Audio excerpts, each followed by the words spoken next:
कि ये राक्षसी प्रवृत्ति के लोग जो होते हैं, ये अपने ही घर के आदमी को अपने कार्य साधन के लिए, अपने अनैतिक कार्य साधन के लिए आगे कर देते हैं।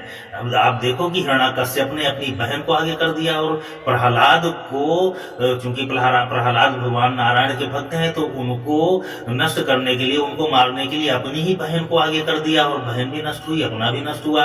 आप कंस को देखो, उसने पूतना को आगे कर दिया। आप रावण को देखो, उसने शूर्पणखा को आगे कर दिया। तो आज भी ये लोग किसी न किसी बहन जी को आगे कर देते हैं, और वो बहन जी खुद तो नष्ट होगी ही और इनका भी नाश कर देंगी।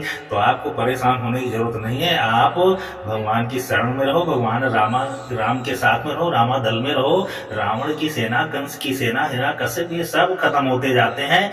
आज डुप्लीकेट भगवान भी तैयार किए जा रहे हैं। अरे जब भगवान तैयार करना है तो ये नीले पीले भगवान क्यों उस चक्कर में पड़े हो? अपने क्या भगवान में कमी है? भगवान हनुमान जी में क्या कमी है? राम जी में, कृष्ण जी में, शंकर जी में, दुर्गा जी में, काली जी में क्या कमी है? जब बने बनाए भगवान है और जब तुमको पूजा ही करनी है तो इनकी काहे नहीं पूजा कर रहे हो? लेकिन इनकी पूजा करने में तुमको लगता है कि तुम छोटे हुए जा रहे हो। तो काल्पनिक ऐसे ऐसे मनगढ़ंत भगवान तैयार कर लेते हैं कि अब इनके ऊपर केवल हंसने के अलावा और क्या है? इनसे आप बहस भी तो नहीं कर सकते हो। आप इनसे बहस नहीं कर सकते हो, इनसे बहस में नहीं जी सकते हो, क्योंकि इनको समझे में नहीं आएगा, आपकी बात समझे में नहीं आएगी। अब कोई आदमी जो साइंटिस्ट हैं इसरो के, वो किसी अनपढ़ आदमी को क्या समझाएंगे, जो भेड़ बकरियां चरा करके और जिनको ज्ञान नहीं है, तो उनको वो अपनी साइंस की भाषा क्या बताएंगे?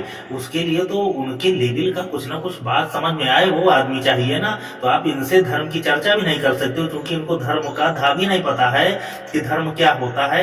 इनको राम का रा नहीं पता है, इनको कृष्ण का का नहीं पता है। और बात करेंगे वेदों की, टीका टिप्पणी वेदों में करेंगे, कमियां रामायण में निकालेंगे, शास्त्रों में निकालेंगे। तो इनसे क्या, इनसे तो तुलसी ओछे नरंते तजो बैर और प्रीत काटे चाटे स्वान के दो भांत विपरीत। इनसे बात करना भी और इनसे दुश्मनी करना भी दोनों अहित ही करते हैं। इसलिए इनको अपनी जिंदगी में जीने दो। आप अपनी जिंदगी में जियो, भगवान राम के शरण में रहो। भगवान राम के शरण में रहने वाला व्यक्ति विवेकशील हो ही जाता है, भाग्यशाली हो ही जाता है, उसका विकास हो ही जाता है, और वह गलत नहीं करता है, क्योंकि भगवान राम ही रामो विग्रहवान धर्मा। राम ही भगवान, जो भगवान राम है वो धर्म के पूर्ण विग्रह ही हैं। और जो भगवान राम को जान गया वो सनातन धर्म को जान गया, और जो धर्म को जान गया तो धृति क्षमा दमो अस्तेयम शौचम इंद्र निग्रहम अक्रोधा देहि विद्या अक्रोधा धर्म से दस लक्षणम। तो ये सारे गुण तो उसमें स्वतः प्रस्फुटित हो ही जाते हैं।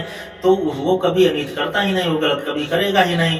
अब जो गलत करने वाले लोग हैं उनको अच्छी चीजें भी गलत लगेंगी, तो तुम्हारे इन सत्कर्मों से अपने को विरोध में खड़ा ही कर लेंगे। क्योंकि रावण का स्वभाव ही था कि जही विधि होए धर्म निर्मूला, कहीं सो सदा वेद प्रतिकूला।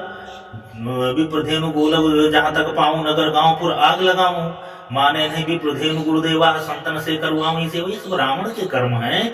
तो रावण वाले कर्म वाले आदमी, सनातन धर्मी जो धार्मिक लोग हैं, उनसे विरोध करेंगे ही करेंगे। इनकी चिंता करने की जरूरत नहीं है। ये तब भी नष्ट हुए हैं और उसके पहले भी नष्ट हुए हैं, आज भी नष्ट हो रहे हैं, आगे भी नष्ट होते रहेंगे।